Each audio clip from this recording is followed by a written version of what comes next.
Хүрэл медалийн эзэд болсон сэтгэл ямар байна? Гоё нөө. Яг юу нь гоё юм? Ингээ хүрэл авна гэсэн одоо багаар авна гэсэн гоё. За тэгээд тэмцээн ямар хэцүү байсан уу? Гоё байсан уу? Хэцүү гоё эсвэл. За тэгээд одоо багийнхандаа юм уу ингээд эцэг эхчүүдтэй хандаж хэлэх үг юу вэ? Бүгдэнд нь хайртай шилжиж лээ да. За баярлалаа. За тэмцээн хэцүү байсан уу? Гаг ус. За сайн хаач чадсан уу? Чадсан. За хүрэл медалийн эзэн болсон сэтгэл ямар байна? Гоё. За тэгээд эцэг эхчүүдтэй багийнхандаа ингээ коуч нартаа хэлэх үг.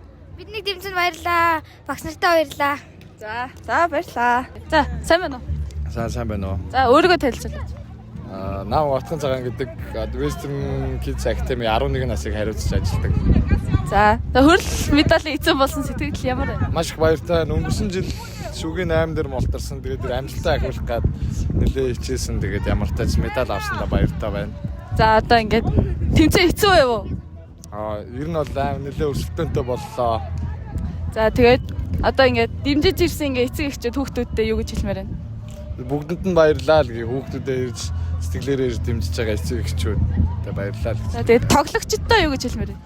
Бүгд мундаг байсан, бүгдээрээ хичээсэн, хөөрхөн байсан. Тэгээд хүүхдийн баяр өнөөдөр доослаа. За баярлалаа. Баярлалаа.